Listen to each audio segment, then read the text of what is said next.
All right, class. Today's subject is Missing, a thriller in the screen life format. Let's talk about it.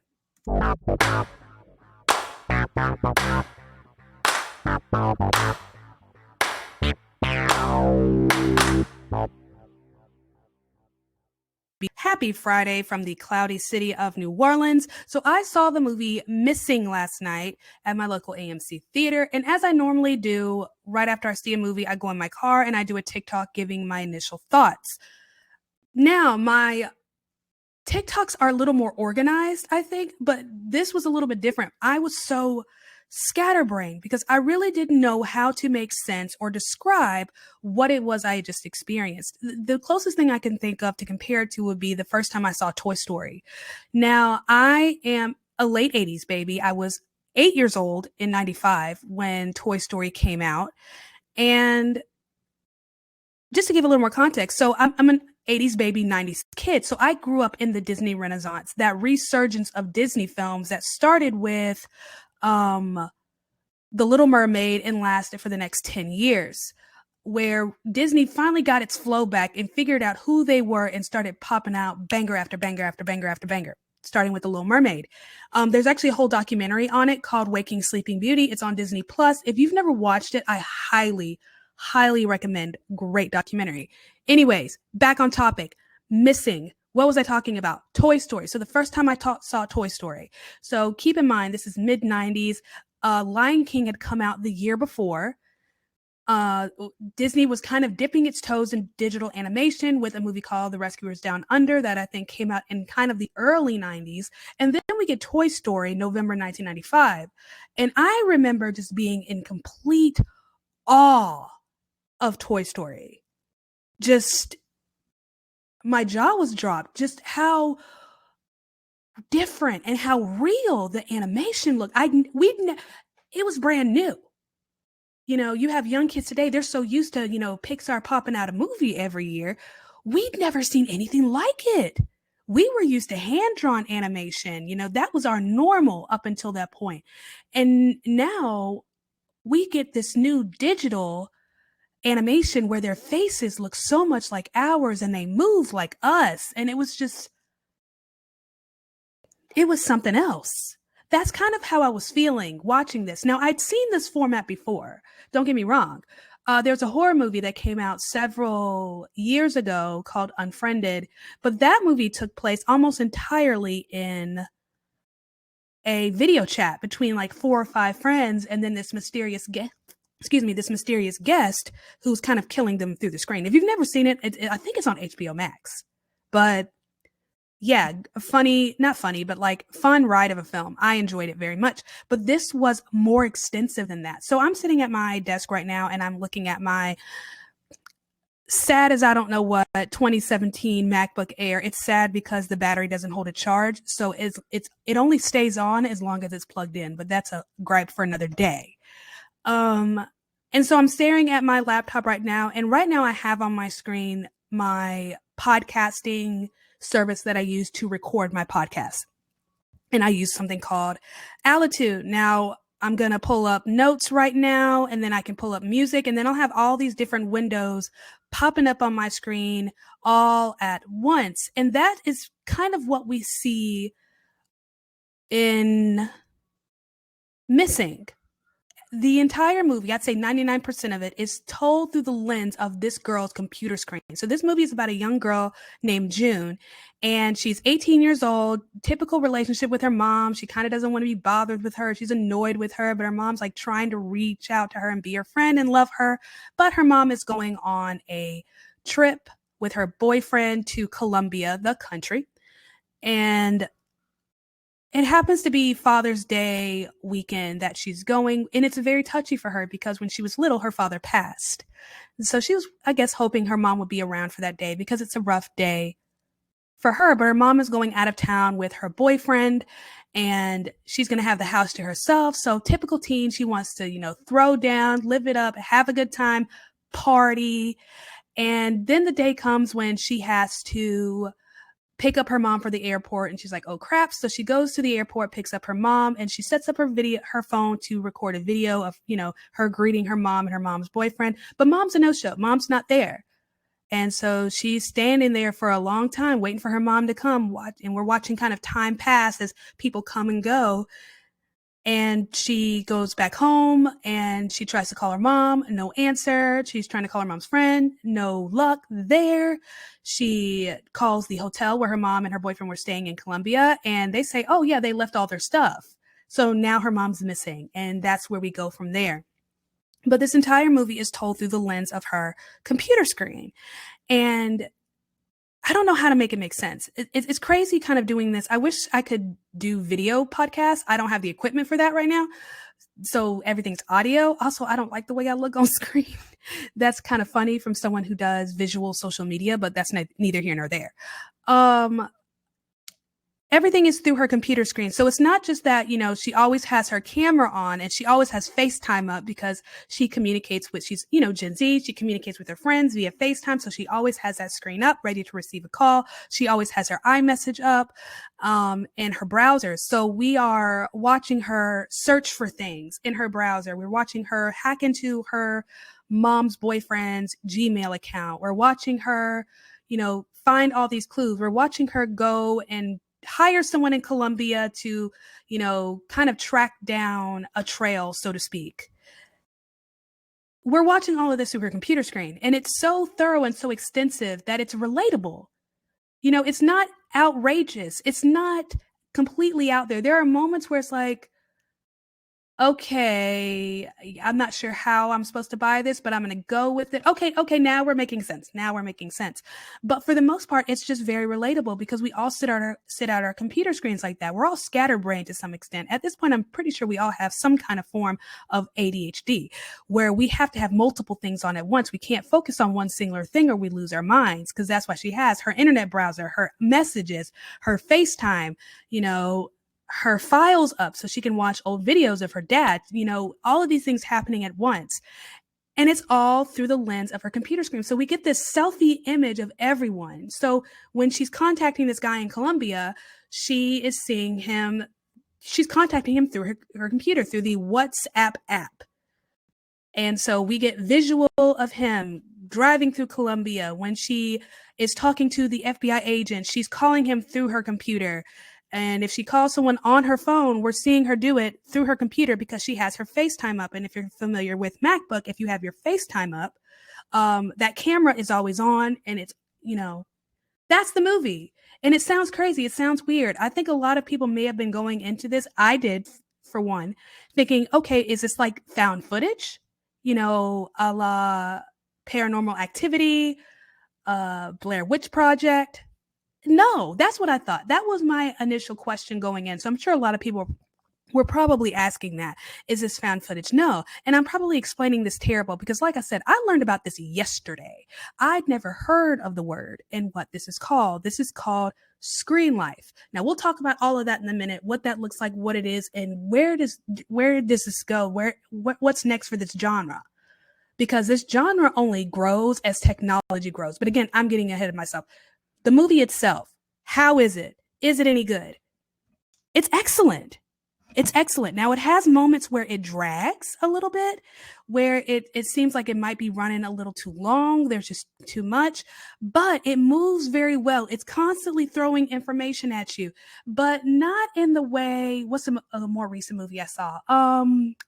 I Want to Dance with Somebody, the Whitney Houston film, where I felt like they were just constantly chucking information at you, but there was nothing linear about it. But it wasn't so much that this movie, Missing, was chucking information at you, but it was giving you clues. And it was giving you just enough of a clue that you could hold on to it. It wasn't too much. It was just enough. So we were given just enough of a look of her dad to remember his face. We were given just enough of information that, she had with the receptionist at the hotel in Colombia to remember that her mom was complaining about spilling wine. And then we find out how she met Kevin, the boyfriend, and how they were having conversations, and her mom mentions, yeah, I don't drink. And then she's like, wait, hold up. Let me go back here. And you see where she reads a note that she left that her mom spilled wine. And then you remember, holy crap, her mom doesn't drink. And then she goes back to a picture. And so it's these little things that you're given to help move the story along and keep you engaged, keep you on the edge of your seat. It's a good, solid thriller. They don't make them like that no more, where you're really kind of engaged and pulled into the story. You're a participant. I haven't had I haven't had an experience like that in a minute where I felt like I was a participant in the movie, where I was following the clues, playing along. The Ring was kind of like that, where we're a participant, we're following along. We only know as much as she does. That's what this is. This we're not some, third person omniscient observant. We are right there in it with her, and everything new she finds out, we find out. So when she's shocked, we're shocked. When she's sad, we're sad. When she's scared, we're scared. And I love that. And she's a great young lady to lead this. I've never heard of her before. Her name is Storm Reid. So did I even say anything about this movie? So anyways, this is Missing, y'all. Missing. It's directed by Will Merrick, Nicholas D. Johnson. It stars Storm Reid, who is our lead, Nia Long, whom I feel like I haven't seen in forever, Joaquin de Almeida, Ken Long, Amy Landecker, Daniel Henney. And Storm Reid is our lead. She plays June Allen, who is searching for her mom, and all she has is the internet because she's stuck in Los Angeles and her mom apparently is somewhere lost in Colombia. So just looking at her resume, she was in The Invisible Man in 2020. Did I see that? Yes, I did. That was good. Don't remember her in it though. But yeah, that was good. She was also in The Suicide Squad that I think came out in 2021. So not the one with Jared Leto. So the one that came out last year. She was in a movie called Slight. I'm trying to see, is there anything else? She was A Wrinkle in Time. I believe that movie is on Disney Plus. So if you're familiar with that movie, A Wrinkle in Time, same girl. But I think she has an opportunity. I'm just hoping she's surrounded by the right people, as in like the right agents, PR, because what a challenge this must have been, because this isn't like your typical acting role. She had to, in a sense, be who she is every single day, just a normal person sitting in front of her TV screen, not TV, but computer screen, interacting like you would act. Like that challenge, I think she's incredible. I think she was an incredible person for this role. Great lead. You want to talk about diversity in film, you don't get a lot of thrillers with Black leads. So to see this kind of expansion, this is the kind of diversity I want to see. I'm not interested in seeing Black people played with, kid gloves. I felt like this was very normal, very natural. She was very human. And this is the kind of diversity I want to see on screen, where we're no different than anybody else. Our problems are no different than anyone else's. Our kids are no different than anyone else. So very well done on their part for that. But I don't really think it even matters all that much. She's just a great lead. She's a great young actress. I feel like she has an amazing future ahead of her. She plays her cards right. I mean, she can only go up from here. Nia Long. I literally have not seen Nia Long in forever. I can't remember the last movie I actually saw her in, but it's crazy. She's one of those actresses that I kind of just grew up with. I don't know how else to make it make sense. She has been around for a very long time, for most of my life. So I see her everywhere. She's in everything. Friday, Love Jones, Soul Food, Stigmata, Big Mama's House, Alfie, Are We There Yet? So she has a very extensive resume, but she is often overlooked as a lead actress. I think it's definitely in her, but she is such a strong supporting actress. Some people are just good at that. Brad Pitt to me is one of those. He is a great lead, but some of his strongest performances are supporting roles. I will stand by that. That's a hill I will die on. But I think it was good to see her play. I mean, this is still supporting, yet the movie is kind of centered on her. She is sympathetic enough that we care about her. Does that make sense? So it's good to see her face again. It's been a while. I love her as an actress. Like I said, she's been around for most of my life, my childhood, adolescence, adulthood. So seeing her a career still unfold, still flourish, it's beautiful for me to see. But yeah, I mean, it basically Storm Reid is the movie. She is the movie. She's the centerpiece. The film is told from her computer screen. All of the emotions that we are getting, we're receiving from her. We are following her. So in order for this movie to even work, she has to be solid. I think I said this about the movie Watcher that came out last spring. In order for you to have a good thriller, you really need to have a solid lead, because everything that we're feeling is going to come from them. And so your lead needs to be solid. And Micah Monroe, who was the lead in Watcher, was solid. She was amazing. She did such an incredible job. Storm Reid did an incredible job. Damn girl. Damn girl, you did the damn thing. She did it. What a feat. What pressure, what weight. She in order for How do I make this make sense? In order for this film to work, she has to be strong enough to carry it. And she did. And I'm impressed. Whenever I see an actor or an actress carry a film, knowing that the entire weight, whether it's good or bad, rests on them, and they do it, I'm always impressed. Cate Blanchett did that with Tar. Micah Monroe did that with Watcher. Like, who else? Alexander Skarsgård did that with The Northman. In order for this movie to work and make sense and for it to really flourish and be beautiful, the lead has to be solid. Everything hinges on her performance. Everyone else can fail. Everyone else can be mediocre. Everyone else can do a half-assed job, but she has to excel. She has to go above and beyond. And she did it. You did it. Damn, girl, you did it. I'm so proud of you, and I don't even know you.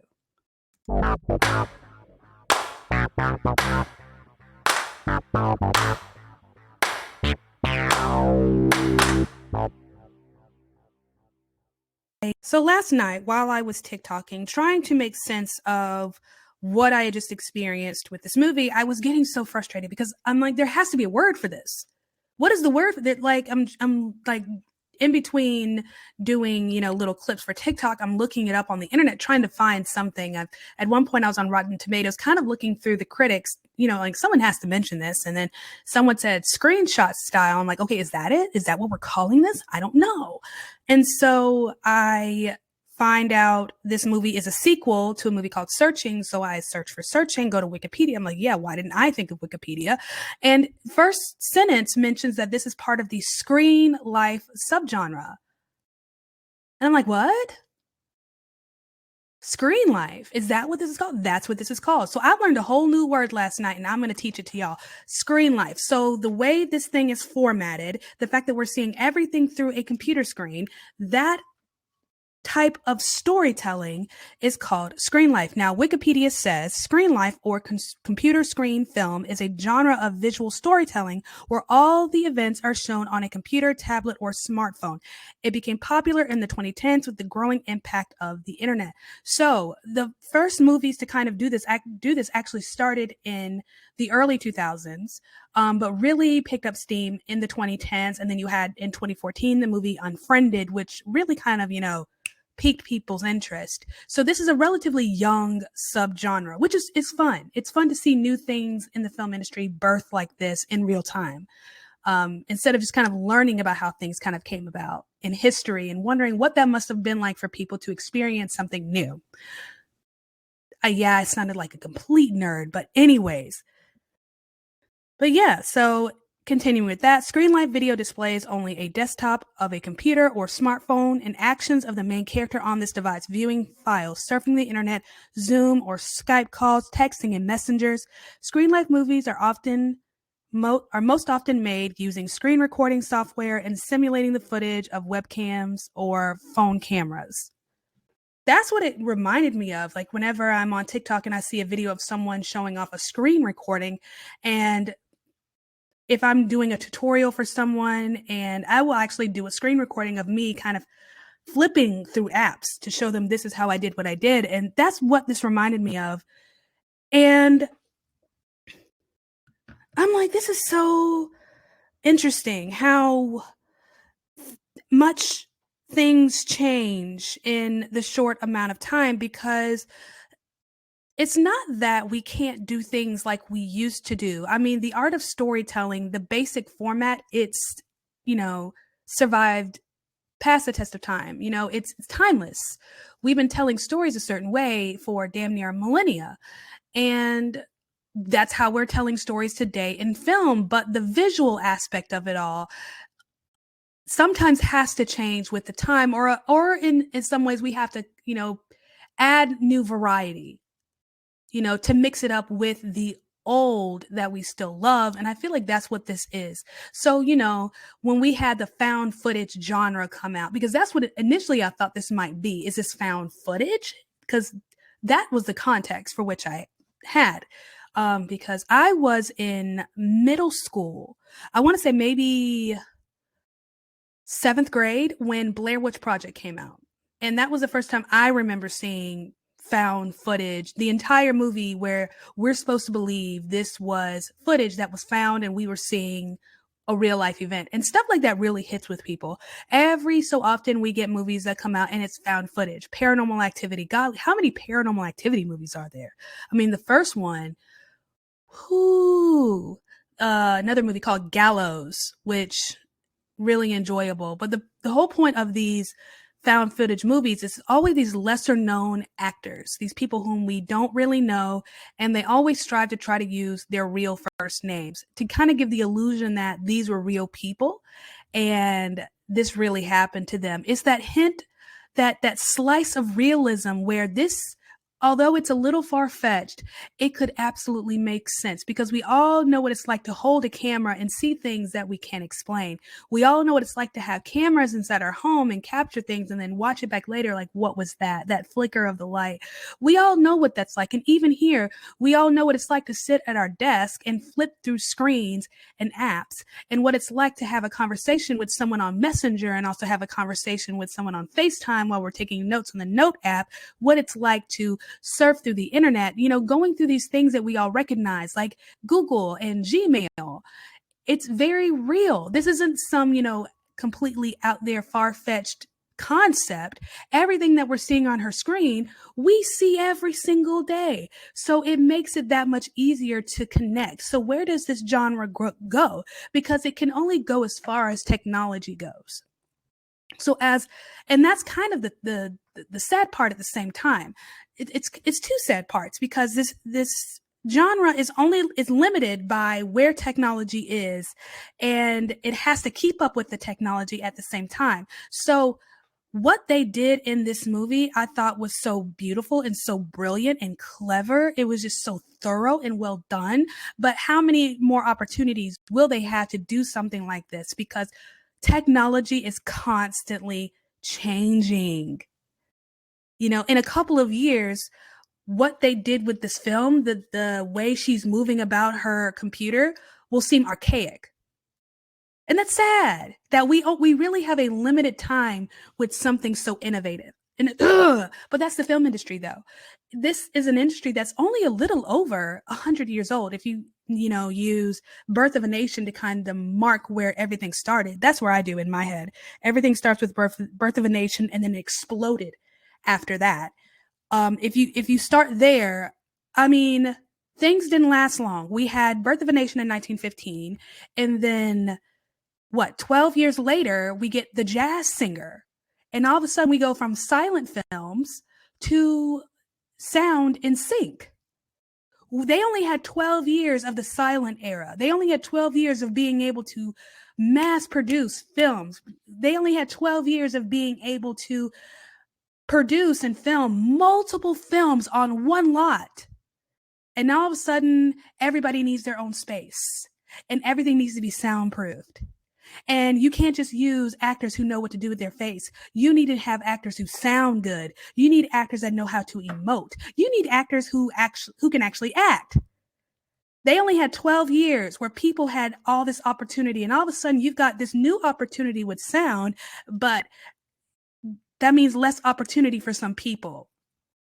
And now all of a sudden, and you only had a few years of black and white before you had everything in color. Hell, that didn't even last long. What Gone with the Wind, if I'm not mistaken, is in color. The Wizard of Oz, that split where it starts black and white and then it goes into color. Beautiful. I mean, it seems like such a simple little cute thing now, but imagine what it was like in the late 1930s to see something like that. Before that, everything you saw was in black and white. And now all of a sudden there's color. There's color. And that means that what you put on that set matters. What's the movie? What's the television show? The Addams Family. So if I'm not mistaken, and I could be wrong, but I'm pretty sure this is true, but that television show is in black and white. However, a lot of that set is actually in pink. A lot of the set is actually very pretty bright colors. Why? Because different colors produce different shades in black and white. And to get the best effect they wanted for black and white, even with lighting, the set needed to be bright. Isn't that crazy?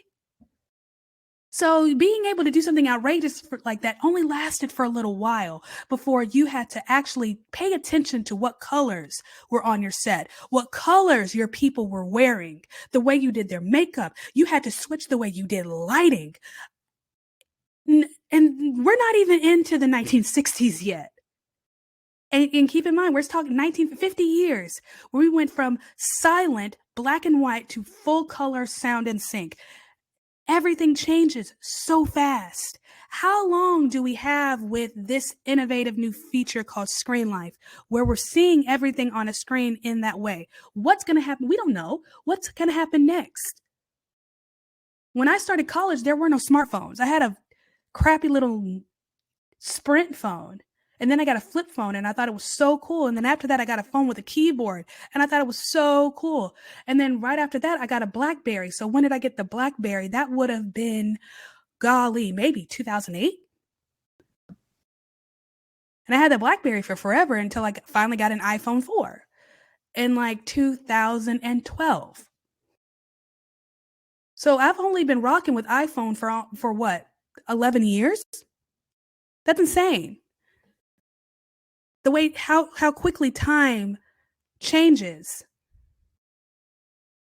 I mean, think about it for a hot second. The cell phone isn't even 40 years old. And how many times over has the cell phone changed? That's the point I'm trying to make here, is that things happen so quickly with technology. Everything changes, and you have to keep up. You can enjoy this new thing for a little while, but you better make the most of it, because in 2 years, 3 years, 4 years, hell, next year, you're going to have to switch it up. You're going to have to do something different.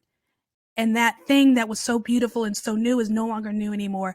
And you have to keep up with the times or you have to get out of the race. But that's the industry. That's Hollywood. So that's my question, is how long is this going to last? How much longer are we going to have where they can do stuff like this? And are they going to be able to do it repetitively in film? Because, you can only see so much of something like this and get tired. We don't get found footage a lot. I mean, every couple of years we get a Paranormal Activity and we eat it up.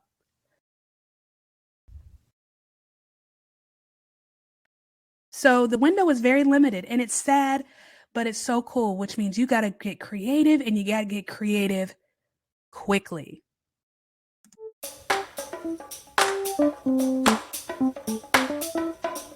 Thank you for listening to me rant and rave and be in general awe of Missing. If you see it this weekend, let me know your thoughts, how you felt, what other movies you have seen that are Screen Life, how this compares. I want to hear from you. Let me know either on YouTube or on my Instagram. All that information is in the description on whatever platform you're using. Yeah. So what's coming up? I owe y'all a review for The Plane. It has been a crackhead of a week. I haven't really had time to really sit still and record it. The Velma podcast that I did that on a whim. I actually wasn't planning on anything midweek. other than The Plane, but after watching the first 2 episodes, I needed to talk. So yeah, that was done on a whim. I still owe y'all a review for The Plane, so hopefully we can get to that next week. Oscar nominations are next Tuesday, the 24th, if I'm not mistaken. And yeah, we're going to talk about that. Absolutely. The next movie that I'm going to be watching will be, I think it's called Infinity Pool. I don't even know. It doesn't matter. Alexander Skarsgård's in it, and I'm in love with him, and that's all that matters. It can be good. It can be bad. As long as I get to see his face. That's all that's relevant. But I am going to give you an honest, full, thorough review of that film, and you'll get that next Friday at noon. And I can't wait to talk about it, because when I say I love this man, I love this man. Okay, yeah, I'm going to geek out about it, and you're just going to have to deal with it. But I can't wait. So yes, Oscar nominations next week. Infinity, whatever the hell it's called, with Mia Goth and Alexander Skarsgård. I will see you next week at noon. Have an amazing weekend.